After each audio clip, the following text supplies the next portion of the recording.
You can't fake being real, man. No. Do you know how silly this sounds? I'm going to say it out loud, and I hope you laugh. Yeah. We have to actually teach people how to be authentic. Yeah, it's brutal. It's rough. It's rough. There's only so much you can do. No, seriously, folks, we have to teach people how to be authentic. Just be yourself, dude. Some people are going to like you. Yeah. Some people not. It's okay.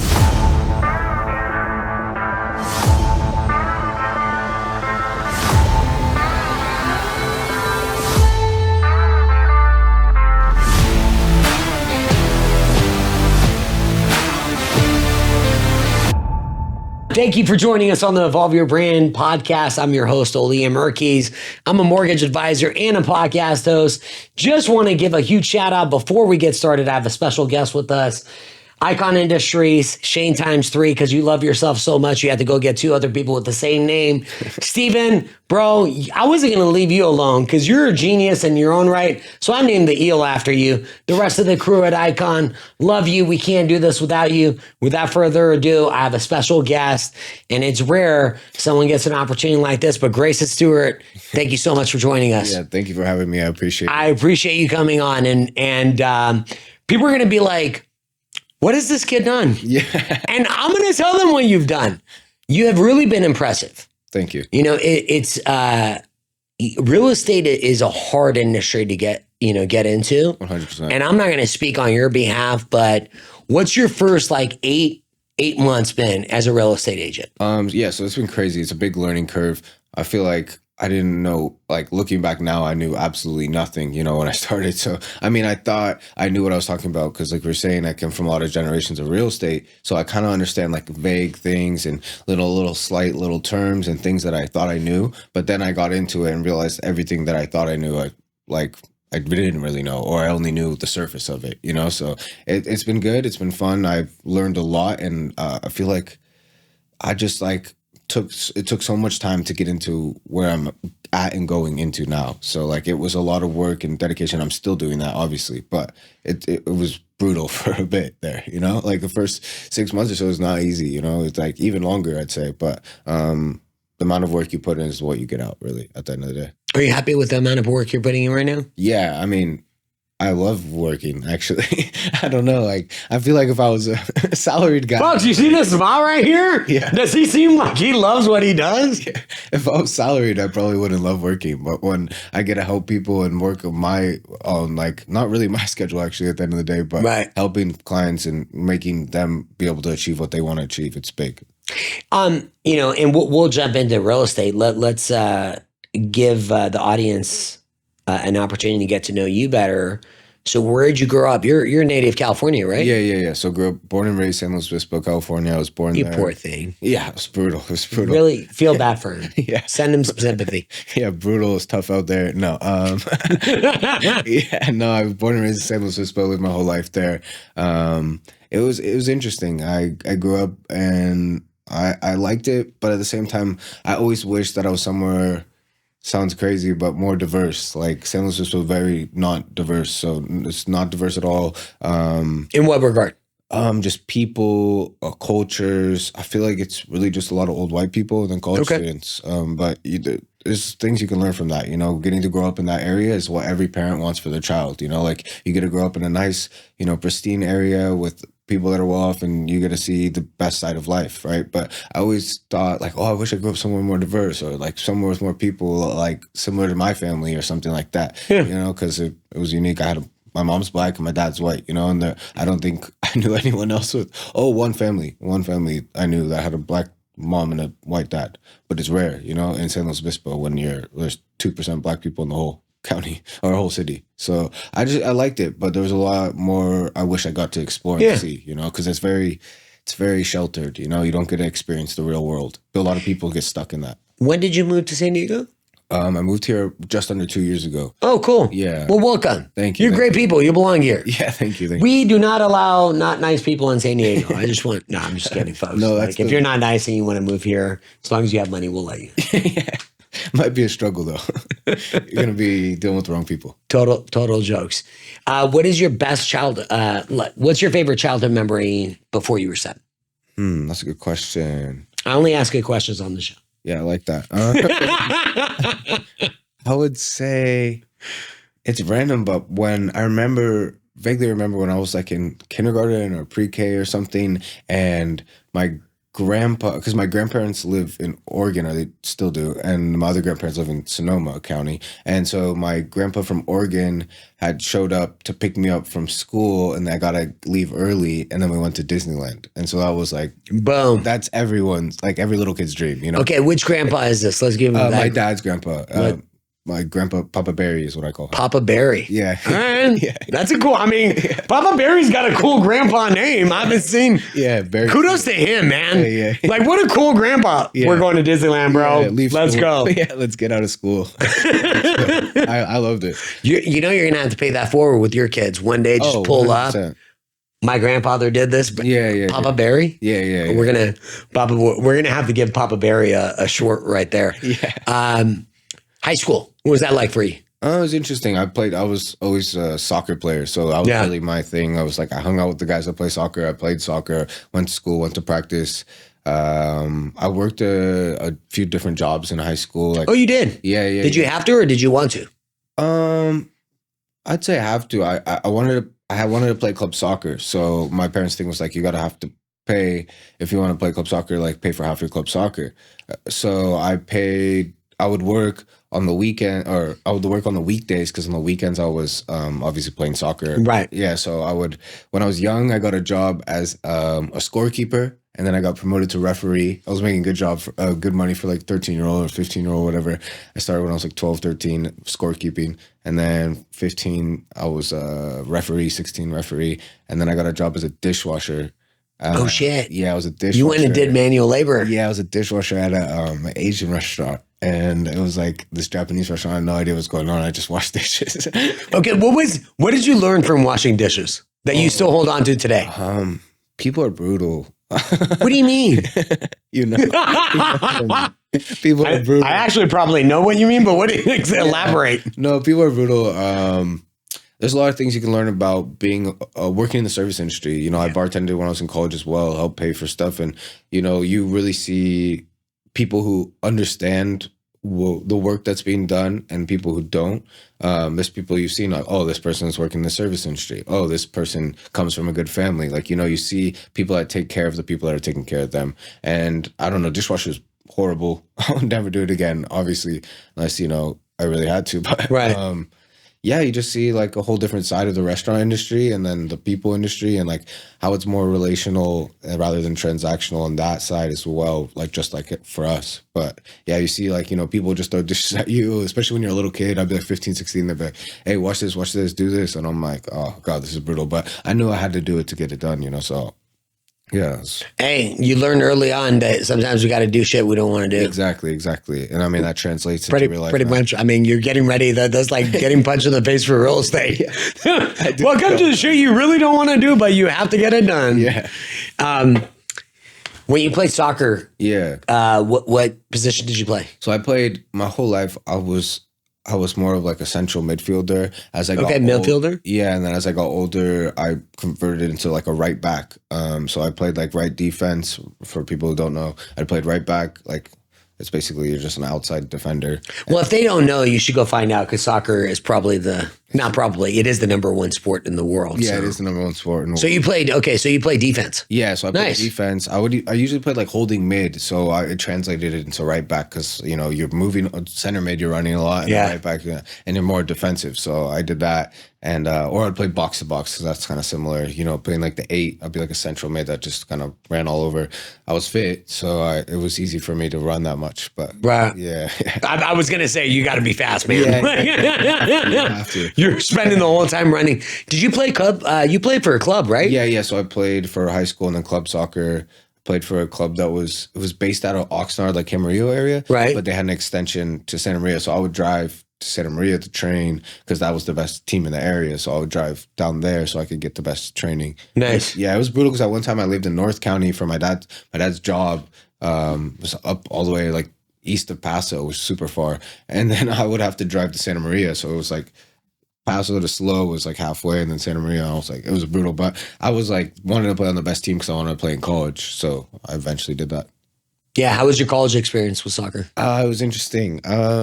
I liked it, but I didn't at the same time. Your face didn't say it was interesting. Your face said, yeah. What? It's interesting, you know. It's you go from being the best of the best where you're from. Oh, damn. To being not the worst, but you're like you go from being like, oh, everyone knows him as like the best soccer player here, whatever. And then you go to college, and then you're like you get humbled. Evaluated. Yeah, you get humbled. You get humbled for sure. Did you get humbled? Yeah, I did. I didn't like you said you didn't like it? No.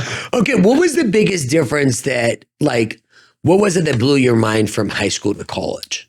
I'd say the speed of play. Like everything's just so much quicker. Really? And then obviously semi-professional, professional, it's even more, you know, just like. Because you did play semi. Yeah, so I played semi-professional for a bit. And then, I even got a chance to play overseas for a bit as well. Where'd you play? Germany, Netherlands, and Belgium. Get the fuck out. Yeah, it was crazy. How cool was that? A crazy experience. A lot of people couldn't say they'd done that, you know, so like. I'm curiosity right now because are you do you watch like Premier League? What's your team? My team is Barcelona, but if I have to watch the Prem, I watch City just because Pep Guardiola is a genius. I'm a City fan. Just want you to know we're not going to hold the Barcelona thing against you. You're not kicked off the show or anything like that. It's okay. It's okay. We're accepting. If you're going to watch Prem, you got to watch City. Oh, Pep Guardiola is a genius. I mean, I don't even know what to like. Arteta's doing well, but he learned from Pep, so. So me and my buddy were talking about it. I'll let you know. We're gonna go. Like the goal is to go watch a game. Oh, really? Yeah. Yeah. I mean, you played. Yeah. So I mean, that's probably cooler if you were on the field. So Germany, Netherlands. What was the other place? Belgium. Yeah. Okay. Yeah. What did you like? What was your favorite spot that you played a game? Netherlands was my favorite for sure. What city were you in? So we played in Rotterdam. And Den Haag was where we trained. And then, we played in Rotterdam and another place as well. It's been a couple years, but yeah. What was different about playing overseas versus the language?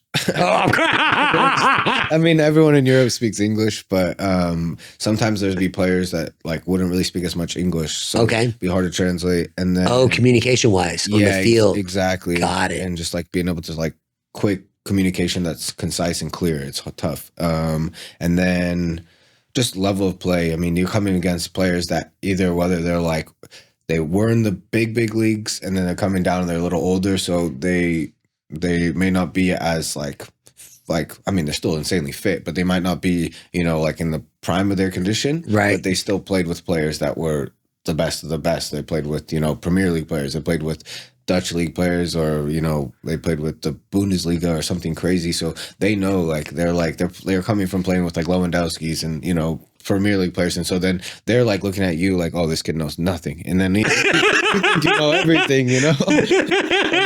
I know nothing. Yeah, they're teaching me about, you know, passing, and I'm like, no, I know how to pass. I played my whole life. Like, don't tell me about how to pass. And they're like, no, this is how you pass. And they would try to teach you like the basics, and you feel like you know, but you get you get humbled down to back to where you started. You know, they will teach you like, okay, you're striking the ball wrong. You're like, no, I've been doing this for 20 years, whatever. They're like, no. Were they right? Yeah, sometimes, majority of the time. I like how there was like majority of the time. Yeah. But at least you're open enough to learn. Yeah, some players don't. And then what was that? How did that experience get you ready for what you're dealing with now in your professional career? I'd say probably one, the humbling aspect, two, being able to start from the beginning. You know, like when you're starting your business, one, you don't know everything, even if you think you do.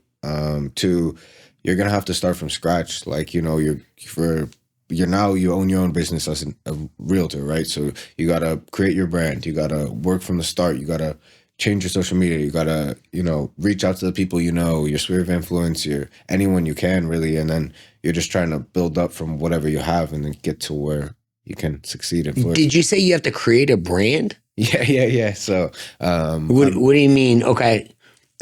So, I mean, where to evolve your brand? How come you have to create your brand? So, I mean, agents do it differently. Everyone does it differently. But in this new age we're in this generation and this what's going on, you have to create a brand. It's almost impossible to be successful without creating your own brand.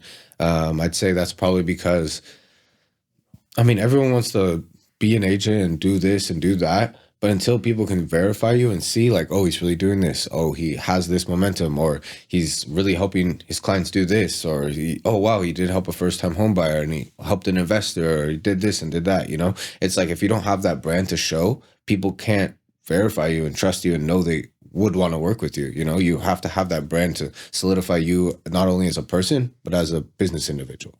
So do you look at it as an option as far as building your personal brand? Or is it just basically if you're going to stay in real estate, you have no? Yeah, I mean, unless you're like 70-year-old Deborah, like we were talking about earlier, and you have people that you 70-year-old Deborah is not getting on camera to build her brand? No, she's not getting on camera. She doesn't build her brand. You never know. 70-year-old Deborah might be cool. She might pop out and maybe do a video. Go viral? Yeah. I mean, if she did, she probably would. We could do a dance video with 70-year-old buyer. That will go viral. That will go viral. That's going viral. Yeah. Done. Yeah. So we just need 70-year-old Deborah. This is a shout out for you. Yeah, we're putting an open invite. Yeah. Come into the studio, dance with Grayson and Ollie. I have terrible dance moves, so you'll definitely look good. Yeah. You can probably dance. Yeah. Can you? Yeah. Can you? Maybe a few drinks in. Yeah. Okay. Perfect. Done. Yeah. We have salted caramel whiskey. Oh. Perfect. Yes. Perfect. It works. It works well. Whiskey. No one's ever complained about salted caramel whiskey. I do love whiskey. You do. Perfect. Another fun fact. Yeah. Not too many people get to do that freaking experience. I went to Europe to play semi-pro soccer. Yeah, when you're playing in the lower leagues, it's cool because you're playing against people.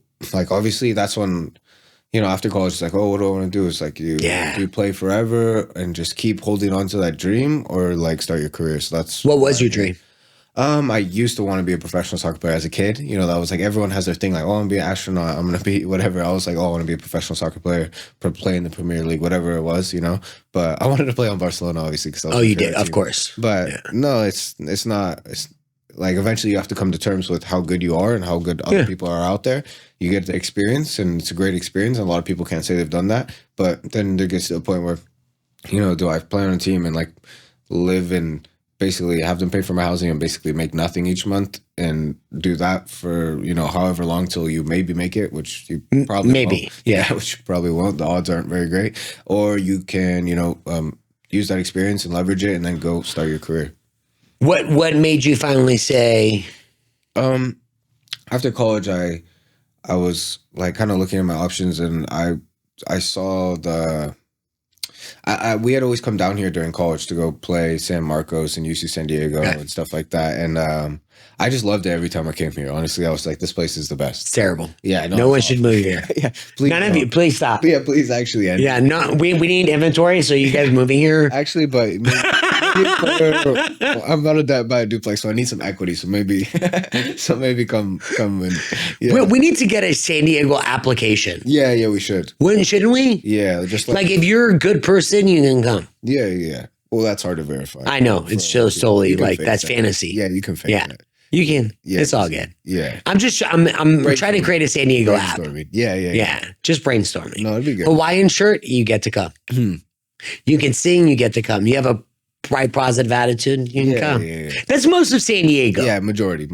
Come on. There is the slim. Occasional. Yeah, the few. You know. We're not perfect. Yeah, no. We're not perfect. Yeah, exactly. What's the number one thing you love about San Diego?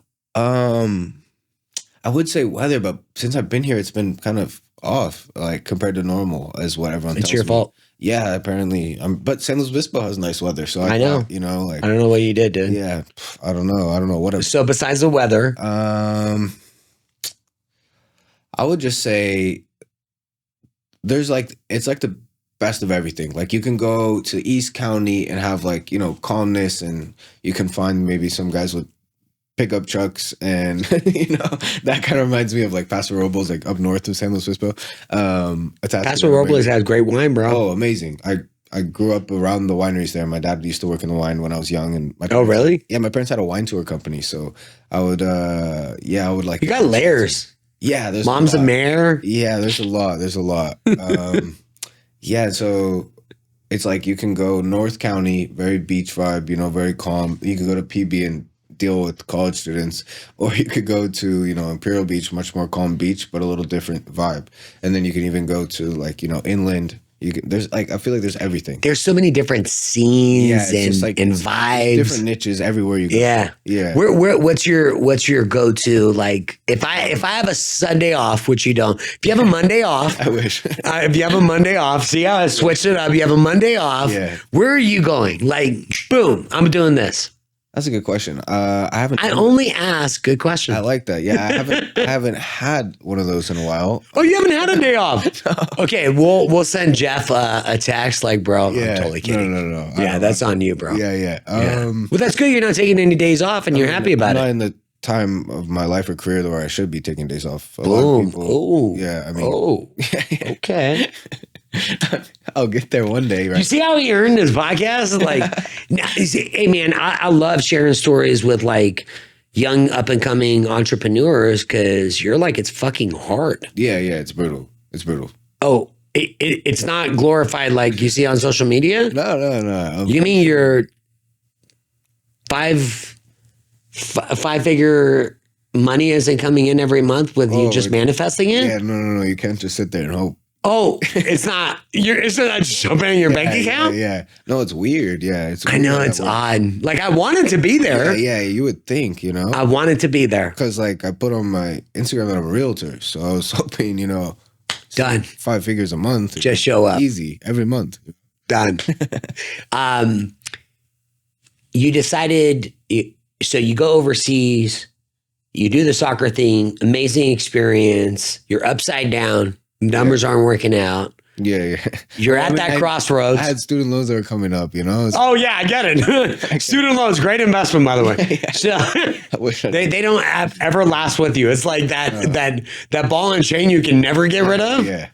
And what made you decide, hey, 4 year, fourth generation legacy real estate, I'm going to become an agent? Yeah, well, honestly, my great-grandpa was a kid, right? And he would always tell me, all right, Grayson, 90% of America's wealth is made in real estate. 10% of those people do all the business. And I'm like, what is he talking about? Like, I'm like, what is this guy talking about? It's like my great-grandpa, you know? And my dad would travel for work when I was young, so he would drop me off at my great-grandpa's house. He lived in LA County, and he would fly out to LAX, and me and my brother would spend the weekend. And I would just see my grandpa, like, he'd be chilling there, all of a sudden get a call, go to his office, start working on numbers. And I'm like, what's this guy doing? My great-grandpa was he's very well off. And so I was like, if this guy is the most well-off person in my family, and he does real estate, and he convinced everyone to do real estate, probably a reason this happened. And the thing he told me about the 10%, you know, it's like, that's why there's people like Donald Trump, you know, or billionaires, you know? So it's like, if you can understand real estate to that level of like people who've done it for years and years and years, and you can get to that point, like you're going to do very well. And it's not about the money, but it's about the fact of putting your time into something that's going to reward you. Like a lot of people put their time into some scheme or some weird niche of entrepreneurship that isn't actually going to develop, you know? And there's always going to be real estate around, just like there's always going to be wine, or there's always going to be the service industry. But there's a lot of things you could do that are just going to go away. So I knew there's always going to be real estate, and I knew that I had the potential when had the knowledge base, you know, from my family, and I had a lot of family in it. So if I ever ran into a rut, I was like, oh, I could just call my dad or call my grandpa or call my great grandpa or my uncle, you know, and they'll be able to give me some advice and explain to me what I'm dealing with and how they can help me. Yeah, see, and I don't think, Grayson, I don't think most, like your average person realizes how many moving parts there are to real estate, because your legacy, and you said you came in and you still had to learn the terminology and the nuances of actually how to be a professional. Yeah, 100%. I had no. Isn't that crazy? Idea. Yeah. You would think. Did that blow your mind away? Yeah, I was like, wow, this is a big learning curve. I was like, wow, I thought this was going to be a lot easier, and I thought I would just like sell houses, you know. I think everyone thinks that, you know. So yeah, there's a lot you could say about real estate. Easy is not one of them. No, definitely not. It's the furthest thing from easy. Yeah, very difficult. Yeah, and I think some of our reputation is well earned, like the bad stuff, and some of it is just like hype. Yeah, which is, hey, let's just sell media. But the great ones, like, so let's talk about the great ones. What team are you on? I'm on the Disher Group by ESP. So nobody's heard that in San Diego, right? Nobody's heard of that. Never heard that. No, Jeff. Just kidding, Jeff. Totally joking. Huge fan, buddy. Yeah. What is it that gravitated you towards Jeff's team? Honestly, so as an athlete, right? It's all about mindset and just like people like, I don't know. I like the tough love, like people who can like, give you shit or be on your ass. Like, not that I need someone to hold my hand and be like, Grayson, do this. Grayson, go do an open house. Jeff doesn't do that. It's more of just like the consistency and, the motivation and the just being around people that have the same aspirations and goals, not only in business, but in life. So Jeff's good about that. He's like working out all the time. Like he wakes up crazy early and works out and then goes and works and goes to a project and then will be in the office early. And it's like, I can see looking at him that I want to get to that level. And I know that being around people like that is how you're going to get there. And so like I went to the first team meeting after going to a bunch of different team meetings. And like we were saying earlier, I met a lot of older individuals and they've been doing real estate, 50, 60 years, 40 years, whatever. And I was like, that's cool, right? But how am I going to learn like this new age of real estate in this new age of generations? Is it different? People like that. Yeah. Is it different? Let's be real. Like, do you think real estate is different than it was even 5-10 years ago from what people have said to you? 100%. Okay. 100%. It's changing every year. It's changing. I think it changed every 3 to 6 months. Like the cycles we dealt with 3 months ago are very different than what we're dealing with as we go into the summer season. That's, I think, what's mind blowing, because you hear that a lot in our industry. Well, how do you feel when you hear the real estate agents that turn around to you and say, hey, I've been in the business for 30 years? Yeah. I think... And they're not saying it in a positive way. Yeah, I think, to each their own, right? Yeah. So everyone likes to strut their stuff. Everyone likes to show what they know and what they've done. It's a difficult situation there because I'm a newer agent, right? Or newer to the industry than a lot of people, right? So it's like you can't step on toes. So I still have to put my tail between my legs and answer or respond accordingly. But a lot of times, you deal with those people and they think they know everything, but they're haven't even dealt with a lot of the stuff that's happening currently, So it's like, I feel like for me, it's a good point because I get to understand everything that's happening currently, whether it's like, new programs for loans, new, grants, new whatever, or just how I can help my clients the best. And sometimes those people don't even understand that because they're so stuck in their ways of doing real estate for 20, 30 years that they're like, well, I've never heard of this or I've never done that. And it's like, well, yeah, the industry's changing. It's always going to change. Well, kudos to you for being upfront and saying, hey, I know I need to learn. And I'll swallow, it's all good. Exactly. I'll keep my mouth shut. Yeah. I want to show the respect and I want to have a great reputation. The same exact point. I can share with you being in this industry for about 6 years now. Every day I'm learning. Oh, 100%. And I'm so open-minded. I'll never lean on experience. No. Experience is not competence. Work is. Yeah. And reputation is. Like, I care more about what my clients have to say about the experience that they had than anyone else. 100%. They're the ones that you're helping at the end of the day. Yeah. So what has Jeff taught you about how to take care of people in real estate to be successful? That's a good question. I can't say that every time. You just keep saying that, right? Yeah, no, it's all good, bro. I don't want to ask you a bad question. Yeah. Like, man, that's a really shitty question. That's all I do, baby. You came on the show where we all love shitty questions. Like between two friends. Hey, are you having a great time? Yes, I am. Good, man. Like it, yeah. Yeah, this is a special episode for him. He has busted his ass, and I know how hard it is to be an entrepreneur. And I think it's all about like opening up doors for people doing the right things and have a great work ethic. So it's like, dude, your reputation for when you said to me, you've been at it for like 8 months, I'm like, what? I'm like, the way people talk to you, talk about you behind your back, which I think goes a long way. It makes it sound like you've been in it for 2 to 3 years. Yeah. So that's good. Yeah. Like you're doing the right shit. Thank you. I appreciate that. Let's jump to Jeff. What do you say about taking care of people? Yeah. So, I mean, Jeff's big on, just prioritizing people's needs, but also prioritizing your time and being able to balance that, right? So like just being able to be upfront with people, but in the most professional way, and helping them achieve what they need to achieve, but doing it efficiently, right? Rather than just wasting your time. Like a lot of times people will be like, oh, I got this person like about to buy a property, whatever. And then they invest all their time in them.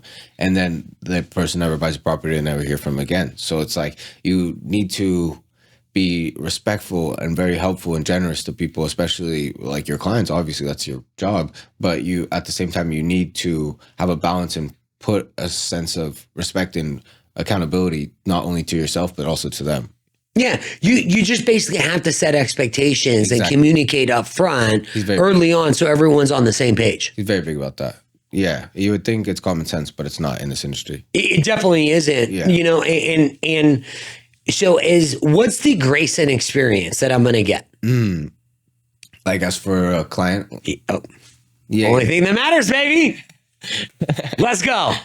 So far I've been working with a lot of first-time home buyers. Okay. I've also been working with a lot of investors, and that's great. If investors are working with you and you just started in the business, that's awesome. Yeah. What's it like working with first-time home buyers right now? Can you talk about like the pros and cons from your point of view? What are the struggles that they're running into? Because this is about education. Yeah. You know, and I would love to get someone that's 24, just started, like, this is what I see that people are doing. So with first-time home buyers, I'd say the biggest thing, like you said, it's about education. So just educating them from the start. Like I've had a lot of experiences where they think like, oh, okay, like I just, walk into the house, maybe get a pre-approval, maybe don't, but you have to try to convince them to sometimes you don't, sometimes they understand. But just educating them, explaining how the process is going to go, how things are going to happen. Like, oh, like I saw like one person was like, oh, like, not me, but one person was like, oh, like,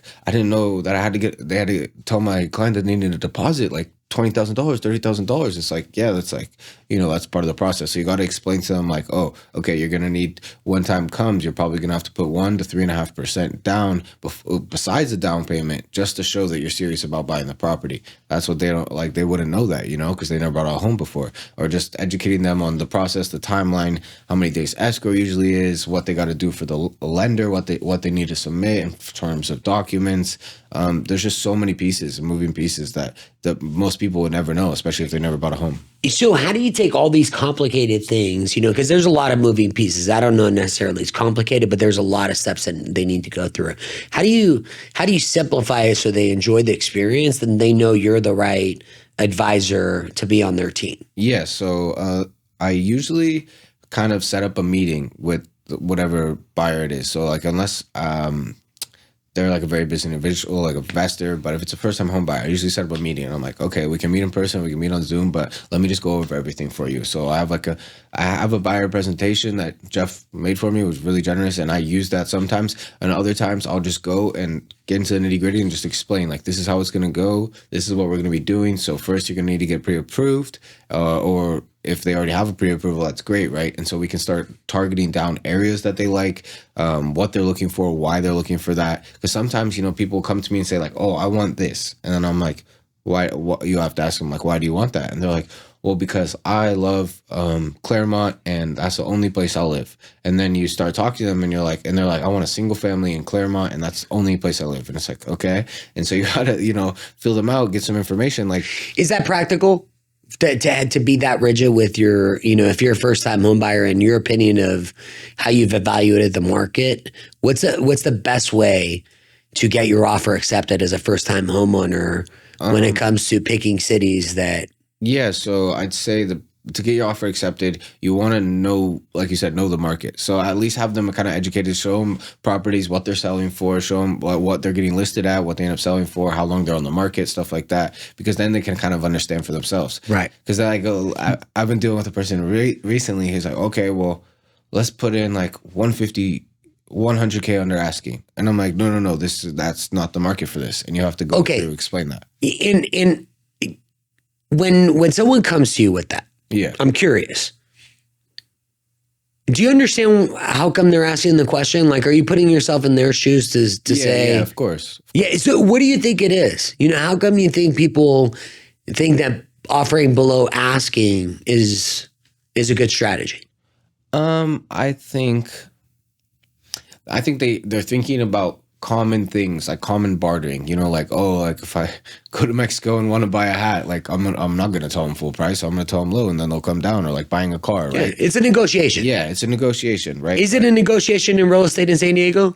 So it is and it isn't. I'd say it is, because there is a little bit of wiggle room in terms of certain properties. And in terms of other properties, there's not. If a property's been on market for a long time, probably a little bit of wiggle room. You probably know why. There's probably something wrong, or probably there's a factor that you can't read directly through pictures, But when there's properties that are just listed, they look good, they have solid comps, like there's no negotiation. Like you're coming in right at asking, if not more, sometimes a few thousand under asking, like a little bit under asking, but then you're going to get countered, or you're just going to get outbid, and they're going to say, all right, we're not even looking at your offer. They won't even counter you at that point. I've dealt with that recently. I made an offer on a property last week, got $100K cash overall asking, didn't even get a counter. It's like, maybe we would have came up, but at the end of the day, they're like, I'm not dealing with that. And guess who gets the final decision on every house? Exactly. The seller. Yeah. It's their property. And I think that's the most discouraging part for first-time families I've helped, is this is a very, very tough market to wrap your heads around. Very tough. And you also sometimes have to deal with tough individuals. Like you mean on our side? No, just on like other agents can be difficult. Well, that's what I meant. On our side. It's not like everyone doesn't take a win-win attitude in our industry. No. Yeah. So I agree with you. And I think that's the transparency I try to get out, which is before we start helping first-time home buyers, I think step number one is let's get your finances in order. Affordability is the number one thing that comes up consistently. So to me, taking the time to really, grasp the person's finances, what they're comfortable with. I never want anyone to lose their home. Yeah. And I think our industry is prone to doing what's in the person's best interest instead of the people that we serve's best interest. Exactly. Yeah. There's a person I'm helping out right now, and they're pre-approved for like 700-800K, but monthly payment wise, like that wouldn't work out for them. But then there's like, but they're approved for it. What do you mean it doesn't work? And it's funny. What's their max pre-approval? Because that's what I want to know. And it's funny because the agent that they were working with, or kind of working with, it's like a part-time agent, and they're just sending them 800K listings, 850, 900K, 750K listings. Like, oh, this is good. You got approved for this. You should buy this. And it's a part-time agent, and then in their mind, they just see dollar signs. They're not looking at like, okay, what's this actually going to look like for my client? How much is he going to have to pay? Is he going to be able to afford it? Like, how comfortable would he be with this? Do those things matter? Yes, 100%. Who do they matter to? To me, and also to the person, but a lot of people, more importantly, it's to the person who's going to be buying the home. Thank you. It's not my money, it's theirs. So like, do you know the best real estate advice I ever got?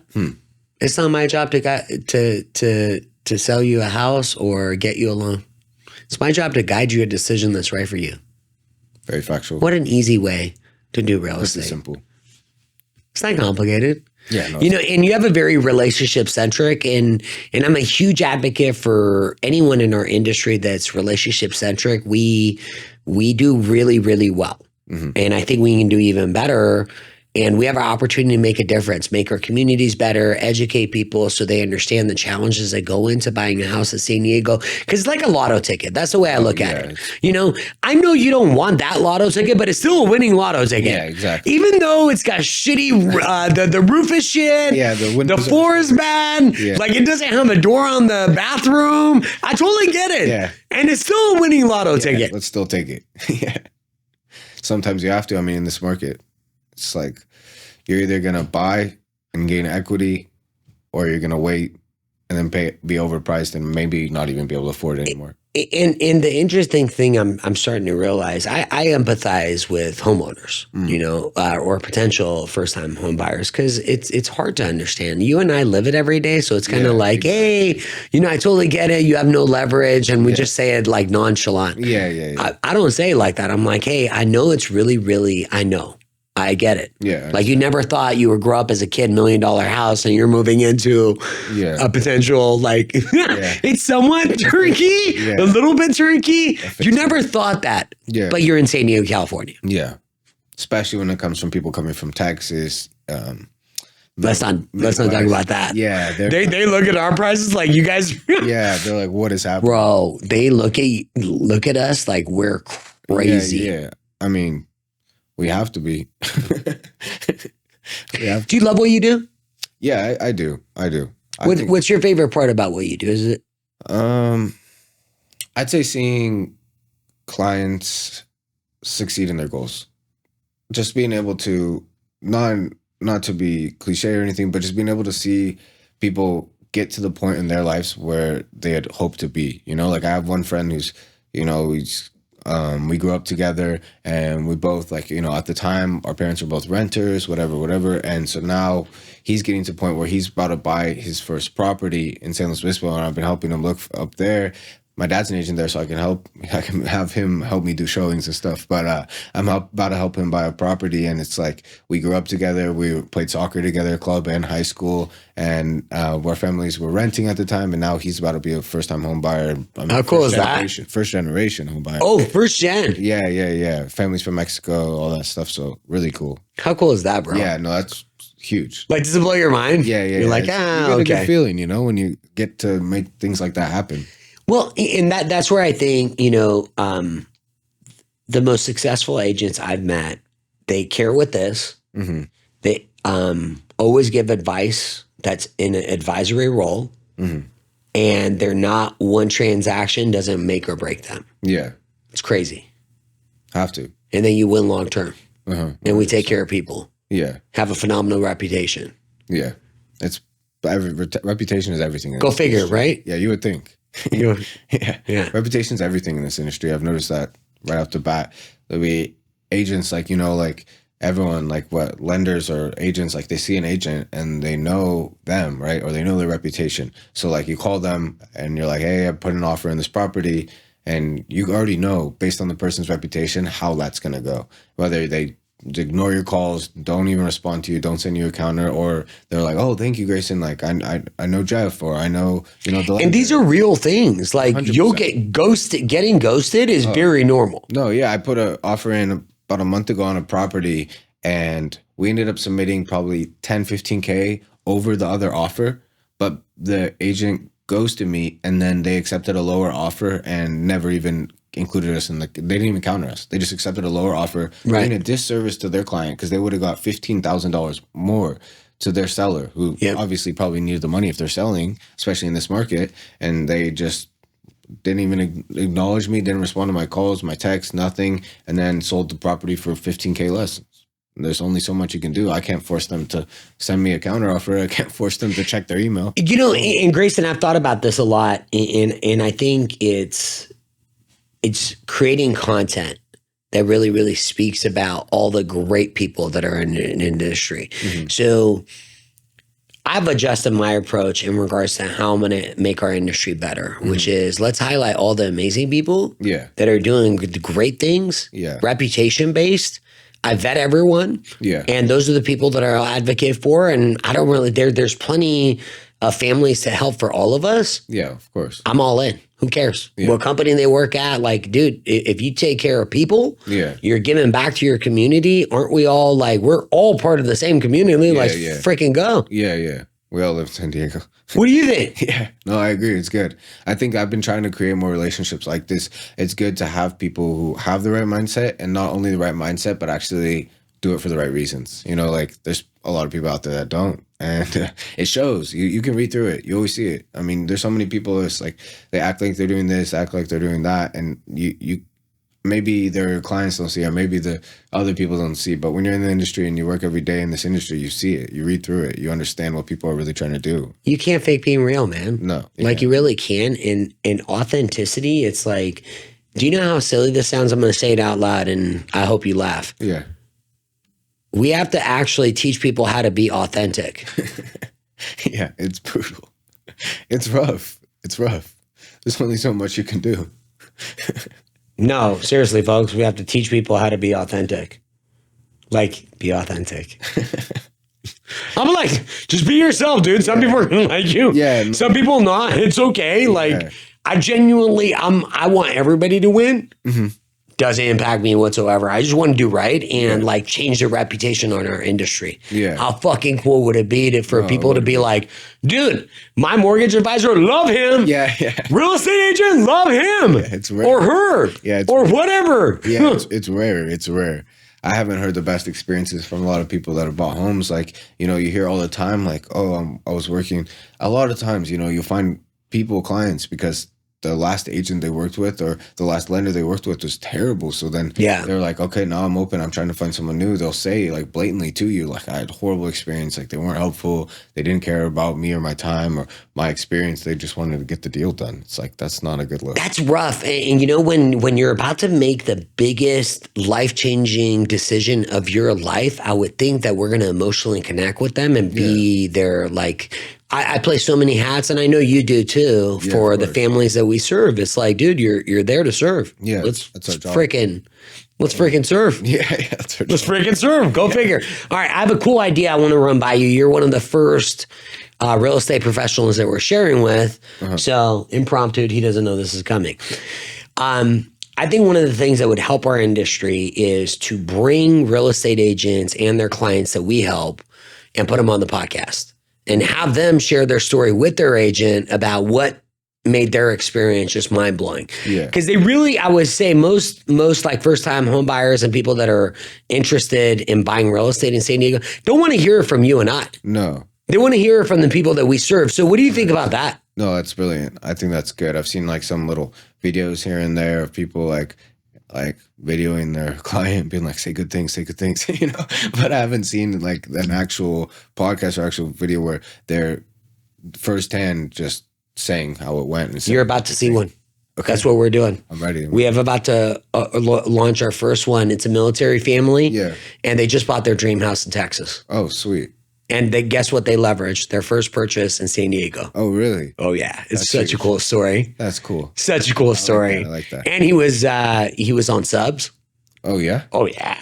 He's a cool guy. They have a beautiful, oh, my goodness. What's the dog with the big butt? Why am I blanking? Corgi. Oh, big Corgi. Corgi. Bro, corgis, I will tell you, corgis have the best butts around. Really? It's freaking hilarious. Have you seen corgis? Yeah, they have the weird thing. But they have the weird. Yeah, they have that weird thing. Ass. Yeah, I have an English bulldog. Yeah. Okay. You and Fulkerson, bro. Like, yeah. No, Dan? Dan's big on the bulldog. Yeah, I think he has Frenchies and English. Oh, he does. Yeah, Jeff, because Jeff's good friends with Dan Fulkerson. Bro, like in that circle. Yeah. So, what with Jeff? What's the one thing that really, really just blows your mind away with what he does every day? I'm not gonna lie, sounds cliche, but the consistency, like every day. He's ferocious. Yeah, he's intense. He's intense. Just consistently up early, working out, onto the next project, onto the next thing. Reading his books, eating well, like everything. Bro, he seems like a fucking machine. On time. It's just everything's just locked in. Like I need to get to that point. I think a cool, and you will. Yeah, and you will. I mean, it's just a matter of time. The whole, I'm like, dude, I wouldn't do an all day podcast with somebody like a Jeff to follow in the day of. Yeah, the day of podcast. Yeah, that'd be sick. I mean, that's what you're like. It's not rocket science. That's the thing, though. That's what Jeff always says. He's like, bro, I didn't reinvent the wheel. I just studied all the people that were successful and started copying their techniques and what they do every day. Yeah. Bro, the best advice I can give any new real estate professional when they start in this business is if you think you can take shortcuts to success, you're sadly mistaken. That's what I did. I didn't have any mentors like a Jeff. Jeff is worth his weight in gold. Yeah, 100%. Do you know what I mean? It's like, dude, I did it. Here's my roadmap and get the fucking work. Yeah. I mean, literally. Not that he speaks that way, but literally. Yeah. Basically. How's your podcast? Jeff on? Yeah, no, I like it. Are you talking about right now? Yeah, I'm saying, no, don't talk to me. Talk to me. How was your podcast? Did you have fun on this podcast? What was the 100%. Biggest thing that you took away? 100%. Biggest thing that I took away, probably the way that you're trying to, the path that you're trying to take of highlighting the people in the industry that are doing well. I think that's really cool because, how so? You hear a lot about, in anything you do, you hear about the bad more than the good. But if you can put it in a way to highlight the good and show the people that really are doing the good things for the right reasons, I think that will do very well. What a novel concept. And we haven't thought about this. Like, I think, I'm just tired of the negativity. Yeah. It's all out there. On everything. Like, it's so easy. Doesn't accomplish anything. No. I know I'm not better for it. No. I'm more negative for it. Like, I'm sadder. Yeah. If you want to. Okay, this is the funniest thing. Do you watch the news at all? I try not to. Okay, I don't watch the news. And this is the reason. It's like, dude, if you watch 3 minutes of the news, your day is ruined. Oh. So I don't know what's going on in the world. Like, I don't want to be ignorant, but I watch business stuff. Yeah. I watch business stuff, but not news. That's it. That's not going to get me anywhere.